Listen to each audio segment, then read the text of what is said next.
Excellent. So we're back on. This is the first episode of 2026. Um, we're still judging you, America, episode 11. Welcome back. I am one of your hosts, George Edwards. My law partner, Murtaza is here with me. And we've already had a very, very lively start to 2026, constitutionally, presidentially, um, clickbaity. We've already had a huge start. So we've got three quick topics that we want to discuss today. And the first one is, probably the biggest one. It's the Venezuelan, uh, uh, well, I guess you could call it the Trump administration's operation on, I believe it was January 3rd, in the People's Republic of Venezuela. Okay. Maduro's Venezuela. And so I don't know. My feeling on this, partner, I'm not going to subscribe to everything that I see the president do, but I also do not hate everything I see him do. Wow. Okay. Wow. And this one is just, to me, long time coming, only because Venezuela has more proven reserves than, even the Saudis do. So they have the most in the world provable reserves. Okay. Their oil is very, very thick. It needs a lot of refining. It's different from Middle Eastern oil, which comes almost ready to use out of the earth. But the refining capabilities were initially there when prior governments privatized that industry, worked with American companies, and worked with companies really all over the world to build the infrastructure, but it never got updated. And then you had Hugo Chavez become the president, who then bequeathed everything to Maduro, and was the current president at the time. And this infrastructure has been nationalized, and companies have been kicked out, and people have been held. In fact, I was part of a proceeding. I saw a proceeding in court where some workers from America went to Venezuela on behalf of their company for what they thought was a work meeting and ended up getting detained by the Venezuelan government under Chavez for a long time. Yeah. So there's a lot of stuff. It's to me, it's kind of like what goes around comes around. Um, Regimes rise and fall, and I think that when you have in this hemisphere, what's happening is now the lines between East and West are becoming even more crystallized. So now you have several emerging world powers in Asia, in Africa, in South America are coming together to create their own currency, kind of like Western Europe did when they created the euro, right? Which is now technically worth more than the dollar, or has a higher, it's more expensive than the dollar now. And so you've got these countries coming in who, one on one, US is easily more GDP, more military might, but you put them all together, then you have a force that includes China, that's to be reckoned with, right? And so they have access to unlimited minerals because some of these countries are in China. Brazil is part of this block. China's part of this block. Huge, huge resources in Brazil. Brazil is actually the 16th economy in the world right now, and it's expected to grow. They have ton of rubber, and we use rubber in a lot of different products in America. So if those guys get together and decide that they want to be, not necessarily at war with America, but to be very anti-America in their policies, that could affect us here at home. So I think taking over the response to that, there had to be a response, and I think this honestly was the government's. Uh, uh, this was on the list of options available to the president. Is if all these countries with all these resources get together and they have all the resources or two-thirds of the world's resources, we have to go somewhere else if we're going to be a player the next 100, 200, 300 years. We need our own resources. Oh, we have it in our backyard in Venezuela, which is like 2 or 3 hour plane ride away, which for the military, I bet you they could get there in 45 minutes. So, like in the middle of Caracas from Florida, 45 minutes in a military jet. So it's to me, it's foreseeable. that something like this might happen if there's a government who runs all those resources who is anti-America. Okay. And there are a lot of progressives that are in South America, particularly in Venezuela, but Venezuela was basically authoritarian. And there have been a lot of Venezuelans who have come out. They're actually happy about this, who live here. They're happy about the removal of Maduro. But I don't hate what the president has done. What do you think?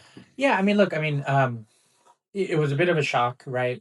Congress had not been consulted, middle of the night, they just show up. I mean, in the separations of power, I think part of it is the president wants to put his mark on the executive branch is stronger than any of the other branches. So I think that plays into that, right? I know, Bernie Sanders, who had just been like 2 days before that, was at inaugurating Mayor Mamdani in New York City, and then he came and he appeared and he said, "What the hell is going on? Like, no discussion. There had been no resolution, no war powers." But I think recently the Senate, did not stop him from conducting this thing in Venezuela. But so that's one issue, right? From a strict constitutional perspective, like does he have the power? He was applying narco terrorism. I think that was the allegation that Maduro and his wife are part of this like large ring of people sending cocaine and drugs to America. And that's the threat that's been now made against the Colombian president, right? That you're next. We're in talks, trying to see if Mexico will allow our military to go after the Mexican cartels in Mexico, right? Before we attack them, sort of, unilaterally. So, I think this is also so. There's one thing, the executive branch stuff we've talked about. The next thing is everyone knows about the Monroe Doctrine. We all learned it in high school history. This special rule that America applies that within North America, the Caribbean, South America, that America, this is their backyard, as you were talking about. So this is their prerogative for America, us to control what goes on in our backyard, right? It's too, it would be too risky to allow an anti-American government to be there. So there have been, I think, special rules like for invading Haiti and versus going to Iraq, right? Like, we've gone to both, but Haiti we've done time and time again. I think there's like 30 or 40 interventions we made in Haiti. Venezuela, I want to say we have intervened in the past. I think there was a threat around the time the Panama Canal was being built in the 1900s, where Hmm. the threat was made to Venezuela and Colombia that if you don't allow U.S. access, so there's a history, Which right? is another thing. We can control Right. that canal on both sides. Exactly right. So now and the flood, the flood of migrants, right? Because they were coming, a lot of them were coming from Venezuela because of the situation there. If you can pass through that jungle, which is right there, it's like the most dangerous piece of the world between Colombia and Panama. You can basically get to America, right, from wherever in the world. So that's another point. I think the number two is you got to stop the flow of migrants. I think that's gonna actually backfire because wherever America has intervened, you get allies in that country and you make such a tough situation that people then want to flee from that country, right? Venezuela is a little bit safe because I think everyone who wanted to leave had already left by now.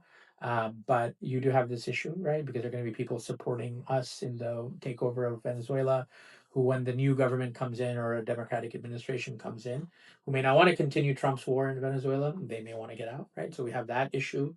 I think third is, yes, obviously we talked about the Monroe Doctrine. I think Trump wants to call it the Dawn Road Doctrine, right? That he's going to do that. That's why he's threatening Greenland. Greenland's going to be interesting. I mean, I know Venezuela has sort of happened, but Greenland's going to be interesting. I mean, he's threatening a NATO ally that he's going to take over. Today, not to digress, but President of France, who's supposed to be like one of our top allies, came out and said there would be cascading consequences if Trump was to go and take over Greenland. That they're firmly backing Denmark, but push comes to shove, U.S. military, the number one military in the world. Europe's military doesn't even compare. And it could be interesting on Greenland. That's, I think, is a bigger deal militarily than Venezuela because the one thing that threatened Venezuela was just threatening us because of sending oil to the Chinese and could potentially be involved in if Israel attacks Iran. The threat was that Venezuela would cut off its supply of oil, which would basically cause all of these like horrible effects on the economies of the world. Now that America controls Venezuela, Iran loses even one more leverage point that it had in the West, right? But beyond that, Venezuela really doesn't have any effect on anyone, right? Um, Greenland's going to be a big deal because if China or Russia do get more control over, and if he's true what he's saying that China or Russia want Greenland, and the reason is because of missile technology that we have. That's, America is really known for its intercontinental ballistic missiles and the advanced technology it has there. Apparently, China has developed its hypersonic missiles. So the way that they fly up is an intercontinental ballistic missile has to go very vertical, almost up into near, low, high, very high altitude or low space. Mm-hmm. Somebody trying to knock it down will have more time, or to know that, hey, there's a missile. So like when we grew up during Something the Cold coming. War, Yeah. this was always the fear that, Soviet Union would fire a missile, Mm-hmm. but America had like, 3 minutes or some amount of time to respond back before we were blown up. These new hypersonic missiles that China is sort of leading the world on in developing, basically you don't need to go up that high. It's like a flight. It's like basically instead of sending a 747, you're Mm-hmm. sending a missile, right, to bomb. And if you go to ever take a flight over the Atlantic, and you just went to Madrid over the break, where did you fly? Did you remember did you see your flight map as you were flying over? I did. Or did you go near Greenland or over Greenland to get to Spain? I went over Ireland. Okay, so you probably, to get to Ireland, you probably looped Yeah, north, right? that's what we did. Right. So Yeah. like whenever I fly to the Asia, I always usually go near Greenland. I always open the window and look out because I always want to go visit Oh, you can Greenland. see it. Yeah, Oh, because you're going pretty close to it, if okay. not, right? Yeah. So most flights will be coming across the world to America on the eastern seaboard will have to go over Greenland. So you control Mm-hmm. Greenland, you control the airspace, and you have 5 additional minutes or whatever. You have some time to know that, hey, a missile's coming. So that's one reason minerals are obviously important. I think is also, and honestly, at the end of the day, Greenland is to prove a point to the Europeans. Y'all need to get your military spending up, because if an ally can make threats and scare the crap out of you, Russia, when they make the threats about taking over Europe, imagine that. I mean, at least Trump is sort of stalling a little bit. Putin's not going to give you no months and years before he goes in and marches back into the European capital. So this could be all reverse psychology to get them to start spending more money on military to scare the hell out of them. To buy more. Yeah, exactly. So anyway, all it'll be Wow. interesting to see the Trump foreign policy as it develops in Yeah. 2026. Yeah. And so we're gonna move on. We've got uh some ice raids and ice presence in Minnesota. And that obviously um had some deadly consequences recently. I think an ICE agent uh was trying to detain a citizen who was in a vehicle who wound up driving away, and then he shot her in the face, killing her. Right. Yeah. I read somewhere that that same agent had been involved in a whole unrelated incident where someone had tried to drag him with a car. So the way I look at it is, doing civil rights, is it unfair? And should there be an investigation? Yeah, of course, on the surface of it, it is. But legally, um, there's a good shot this agent gets protected by qualified immunity, because there's the car that's involved. And they could easily say he had PTSD from the prior incident. He didn't have to guess what she was going to do with the car in that split second. She didn't obey a command to stop. And so he discharged his weapon. He just has to say he was in fear Right. of his life. And I think that, that's going to be enough to um, survive an investigation, and he'll probably keep his position. They may move him around, but I think he'll probably keep his position.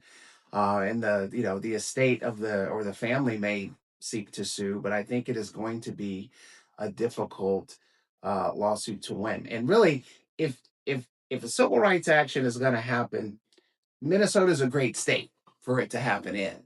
But here, you're not dealing with a state actor; you're dealing with a federal agent who discharged his weapon. So they're going to be agency investigations, and there's certain, it's I think it's a Bivens action you got to file in court. Out of 1983. So Yeah. yeah, not 1983. So it's gonna be a very uphill kind of fight. Yeah. What do you think? Yeah, I mean, I think that's right. I mean, I think, this could be the perfect case to rewrite the qualified immunity, which we talked about on a past podcast. That is this judicial made doctrine that's nowhere in the law, nowhere in the Constitution, which just gets basically used. But yeah, I mean, I think this is a tough case also because I mean, she was in a car, she wasn't listening, and sympathies for everyone affected by it, including the agent. I mean, I think at the end of the day, I know that's not maybe not the most popular, opinion, but yeah, it's a tough situation. But I would say the thing that's interesting about this, as you're sort of wrapping it up, is because of the protests going on. So this was sort of the worst news that came out was the shooting of Renee Nicole Good, and but then there have been protests in like Targets in Minnesota, Targets headquartered in Minnesota. Mhm. There have been ICE agents all over Minneapolis. A lot of it is targeting the Somali community. So I have a lot of I'm on a nationwide chat group of lawyers, and basically they're saying it is so busy in Minneapolis right now because how many people have been picked up or investigated in Minneapolis. And I think part of this is, the federal government, the way they came in, militarized this immigration enforcement. They're also doing investigation on fraud. They're basically told the state officials, like, Trump on a daily basis is attacking the governor of Minnesota, Tim Walz, who ran against him or was on the Kamala Harris as the running mate, right? Just a few months ago. He's been, they've been attacking the mayor of Minneapolis, Jacob Frey, for being, unbecoming and unprofessional, for saying, "Hey, get the f out of my city." So that's interesting. I think the other thing that's going to be a big deal is, will the president invoke his powers under the Insurrection Act to basically say that Minneapolis or some parts of the country or all of the country is under Insurrection Act, right? That there's basically a riot going on, and that there are people rebelling against the power of the United States government, and use that to basically impose martial law, right? It's and it's interesting. So do you want to talk about the Insurrection Act? Yeah, Just the so implications there. it's an old statute from all the way back in 1807. Um, Several of the president's predecessors have used the act, sometimes for good, sometimes it's anyone's guess. But one example where it was used was to protect formerly enslaved persons from attack by KKK members. That it's been used for that before. So the president could send troops to protect and keep the status quo and keep the peace. Right. Okay. So it has been used before. Many times. Many times. Yeah, several times, but I don't know each and every time or why, but I know that here it's proposed to maybe use it to keep the domestic peace, which in and of itself, from my perspective, can lead us down some pretty dangerous paths. But I think that uh, Congress has got to be consulted. Right. And You got to yeah. consult Right. Congress if you're going to do a domestic operation. Right. Okay. Foreign policy, in my brain, I put that squarely in the Right. executive's reach because they have access to information the rest of us don't, and they need to make decisions quickly that sometimes Congress just can't. But here, when we're talking about self governance, domestic disputes being resolved by federal agents or federal troops, I think Congress needs to be intimately involved in all of those details because those are the Right. folks that are going to be accountable to the people every 2 years in the House of Representatives, every 6 years in the Senate. The president is only once every 4 years, and he just got elected. So in the next couple of years in 2028, if there are some things that are done that people are upset with, they can make their voices known at the ballot box. So I think they've got to have say there. So, I mean, I don't know if it's smart to let the courts step in and tell the president what he can and cannot do because that's been tried before. And most presidents, it's tradition to follow a Supreme Court ruling, but not every president has done that. Some presidents have just sure Supreme Court rulings. So I don't know. This is probably going to cause a separation of powers issue, but I do think that it's a um, it's a power that needs to be used almost as the last resort. Yeah, Yeah. and that, I think that's the thing, because it's being threatened, sort of early enough in this stuff. Now, to his credit, well, the history. I mean, yeah, you're right. I mean, it was used. It's been used in, in a lot of scenarios since 1807. This is one of the old powers. In addition, the last time it was used was under George H.W. Bush during the LA riots that had happened after the acquittal in the civil rights case against involving Rodney King. And then there, and I remember that as a kid. I remember watching it with my dad. The riots in LA and what was going on and all of that. And that was a real riot. I mean, that was a riot, right? Minneapolis, yes, there are things going on which are a bit crazy. I don't know, some of it, how much of it is sensationalized, right, or not. So it'll be interesting to see, does it continue? Was he using it as a threat to make people calm down, right? That's one thing. It was interesting, but it allows the president to act without congressional authorization, at least for the period of the insurrection. It's never been, I think, applied on like a very long term basis, at least in the 20th, since the 20th century. Mhm. I think during the Civil War, it was used because the South was in a rebellion, against the Union. But I think it's going to be, what is the precedent from this? Is this meant to stop a very short period with there is something going on? I think people can say, hey, that's what it's meant for, Mhm. good or not, but it is used for that. But on the flip side, if it just says, hey, we're going to put this in place, so for 2 years, you can't do anything. Again, if it's applied beyond Minneapolis and St. Paul area, right, it's going to be very, very problematic, right? Like if it says any Democratic city, because you have protests in your city, you're now under insurrection. I think that's going to be very scary. I don't know if that's on the cards or table, but that's, I think, what's scaring a lot of people. Um, the other thing, and the final sort of thing is that how beyond geographic scope and all of that, right, what is going to get suspended during the imposition of an insurrection act, right? Yesterday there was a comment, midterm shouldn't be held, and he didn't say that. That was the article that came out of it. What he was saying was that I'm doing such a good job, why do we need midterms to basically judge me, right? Mm. But I think President Trump is realizing he's in a lame duck term now, right? Historically, lame duck presidents are not able to do much, especially on a domestic basis. All they sort of have power is foreign level, and then now it's going to be the subservience you've seen in the Republican Party to the MAGA agenda. Mhm. That's changing too, right? So it's slowly people are standing up because now they're looking at their reelection this November for Congress and many senators. And in 2028, they're trying to figure out who's going to be running who's going to be running for on the Democratic ticket for president and the Republican side. It's not a foregone conclusion that the vice president is going to be, the only, candidate on the Republican side, and on the Democrat side, it's open. Right. So I think this is a time that people are going to push back. Now, we should all take a pause because it is politics and people may be, creating and causing a little bit of more. To his credit, I will say he did not use the Insurrection Act during his first term.